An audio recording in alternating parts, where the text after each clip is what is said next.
unbelievable discovery. This is it. This is absolutely it. A mind-boggling claim. Right here. An unprecedented controversy.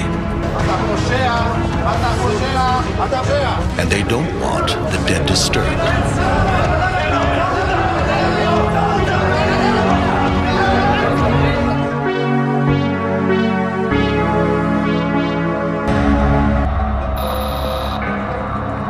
Tradition holds that the Church of the Holy Sepulchre is built on this site. But no archaeological evidence for Jesus' tomb has ever been found here. All this changes in 1980. In the Jerusalem suburb of Tel Aviv, 2 miles from the Church of the Holy Sepulchre, archaeologists uncover a 2,000-year-old tomb. It has strange markings, unlike anything previously discovered. The archaeologists remove 10 limestone ossuaries, or coffins, from inside. Then the tomb is cemented over, an apartment complex built on top. But in 2007, filmmaker Simha Yakubovich rediscovers the tomb. It's unbelievable. A new analysis of the archaeology leads Simha to a startling conclusion. He's convinced that he has found the Jesus family tomb. He bases his radical theory on the fact that 6 ossuaries found in the tomb are inscribed with names associated with Jesus and his family. All the tombs around Jerusalem are slowly getting exposed and in some cases destroyed. So it's not so far-fetched that a construction crew would have uncovered the tomb of Jesus. I think we have to consider that this Talpiot tomb might be the tomb of the family of Jesus. When the story breaks, not everyone is so open to that possibility. I think we got a tomb. So this is where we're going. It's perfect. This tomb was discovered in 1981 when drilling at a construction site accidentally exposed it. Archaeologists entered through a hole in the tomb's ceiling. They took some notes and made a rough map of the burial cave.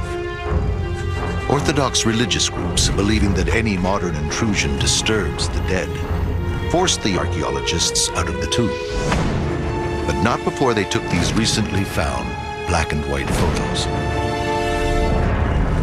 The tomb was once again sealed. For religious purposes, a pipe was installed into its roof. In 2009, cement was poured down the pipe, barring access to the tomb. But it still serves as a marker that the tomb is somewhere beneath this area of the apartment complex. The first challenge is how to get into the tomb under this building. Then we can crawl in this way. I see. But before their search gets underway, chaos. The Haredim are an ultra-Orthodox Jewish group, and they don't want the dead disturbed.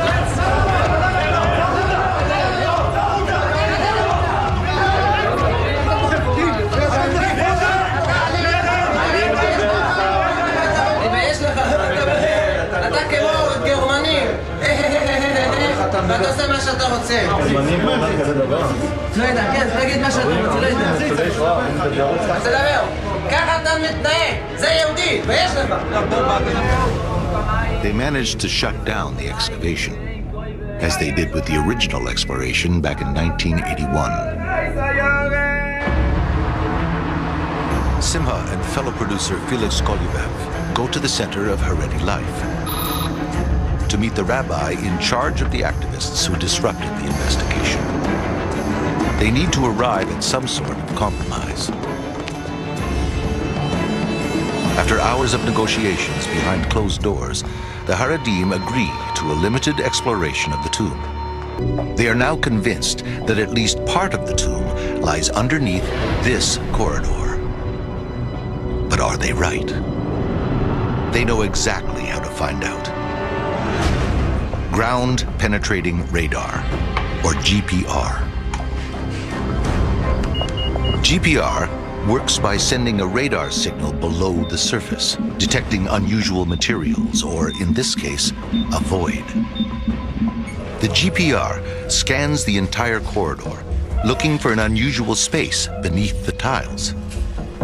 Felix's calculations lead him to one tiny corner. This is a magic corner. Did you see anything? There is something there. You can see here the edge of the void. The long and the short of it is Felix right where he thinks we can put our probe. Yes, he's right. There is an area approximately 60 centimeters along the wall and about 40 centimeters away from the wall. So in other words, Felix believes the only way into the burial cave is through a space not much bigger than a sheet of paper. They may have found the tomb. Now, they have to find a way to get in. Remote camera expert Bill Tarrant shows Walter the camera he intends to use to record the images from the cramped 3.5-foot-high burial chamber. How heavy is this? It's about 4 pounds. Oh, so we're going to have to carry this at the end of a 3 or 4 meter arm. Yeah, so it's going to be The camera is in a tough metal housing, and it's heavy. Oh, I see it. That's... But if they get into the tomb, and it's related to Jesus' earliest followers, what might they find? After months of preparation, the team gathers in Jerusalem. If we're in the right place, then we go to step 2. 20 centimeters, 80 inches. All right, great. Let's do it.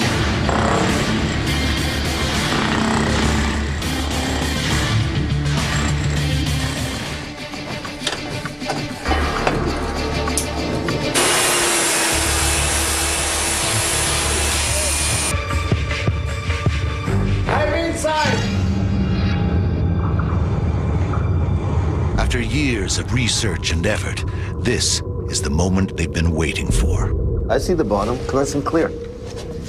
Fantastic. Hey, we're right where you said we'd be. Yeah. You are 100% right. They have their entry point into the tomb. But the only way of exploring it is with the robotic arm, which has only been tested in the lab. Is somebody holding it on the other side? It's all hands on deck to help maneuver it into the 8-inch pipe. Keep holding and lowering it down. I feel like a pilot, you know? All right, we have image. Camera expert Bill Tarrant finds his bearing and focuses the lens.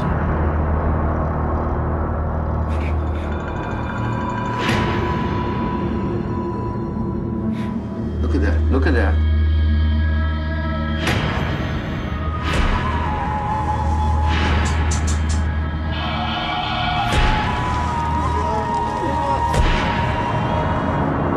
They see niches carved into the limestone walls.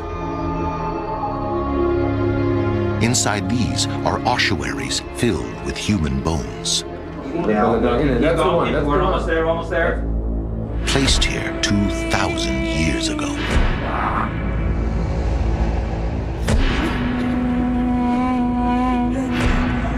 The robotic arm shows that there are 9 burial compartments in this tomb. 4 of them have ossuaries inside. The moment has arrived. They're looking for a name or a symbol. Okay, look at that. It's really ornate, befitting a wealthy person. 2 circular rosettes, which are typical of ossuaries, are clearly visible. Most scholars believe that these are simply decorations, but others think that they have some as yet undeciphered meaning. And as they reposition, a discovery. Mu, Aleph, Ro, Aleph, Mara. In Aramaic? He said no, it's Greek. Where do you see? M-A-R-A. They have seen this name before in the alleged Jesus family tomb a few hundred feet away. There, one of the Marys is called Mariamene Emara. Mariamene is a particular Greek spelling of Mary that has only been found in 2 other ancient texts, both associated with Mary Magdalene. Bolstered, the team presses on. The work is painstakingly methodical. You can see on your monitor where you are. But suddenly, it pays off. I see something in the ossuary in the back. The one that's blocked by the ossuary in the foreground. Oh. There. What is that? Whoa.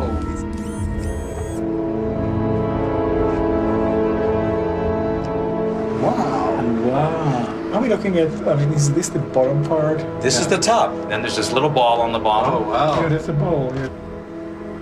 I'm just going to orient myself. Yeah, and you can see on your monitor where you are. There. Wow, look at that. That is amazing. It's a nefesh. This is the bottom. Rami sees the squeezed image and thinks it may be another example of a nefesh, a pillar, like the one they found in the first niche. Hey guys, that's no pillar.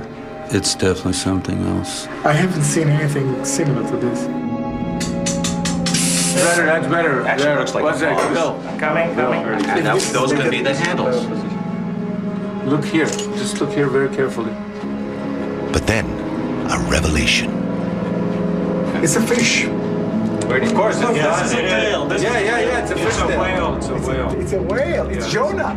It is a Oh my God! Oh my God! Jonah holding his head. This is That's a whale holding Jonah's his head, head. spitting Jonah out. 2 legs, 2 arms, and his head. Yes! He's spitting Jonah out of the whale. That is absolutely it. That is a symbol of Christian resurrection.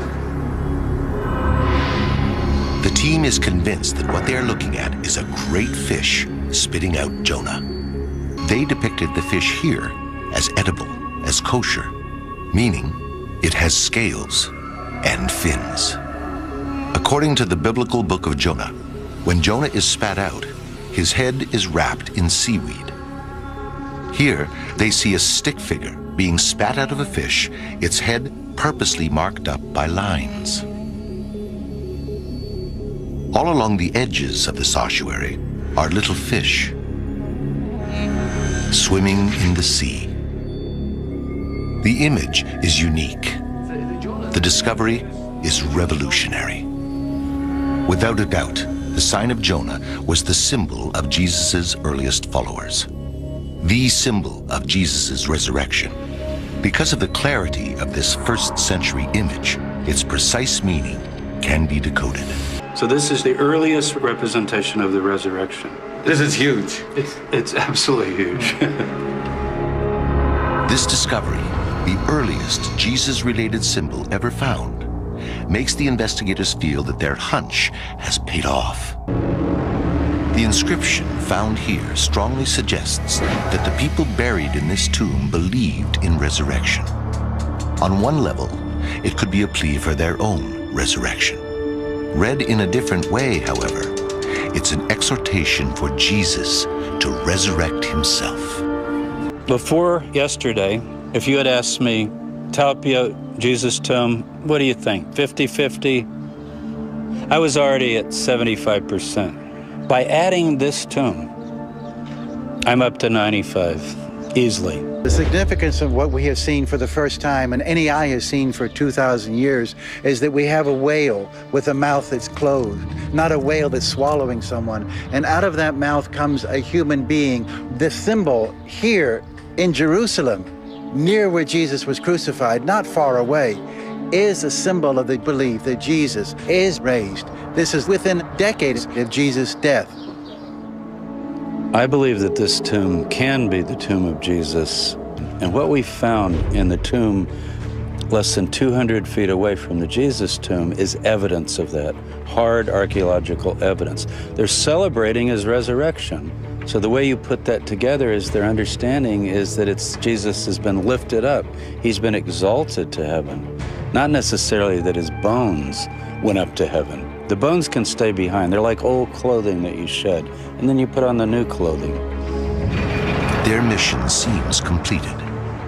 Based on these findings, the team believes that there are compelling reasons to conclude that Talpiot, Jerusalem, is the last resting place of Jesus' earliest followers, most of his family, and of Jesus of Nazareth himself. It will now be up to scholars to weigh the evidence. One thing is for certain, the debate is just beginning.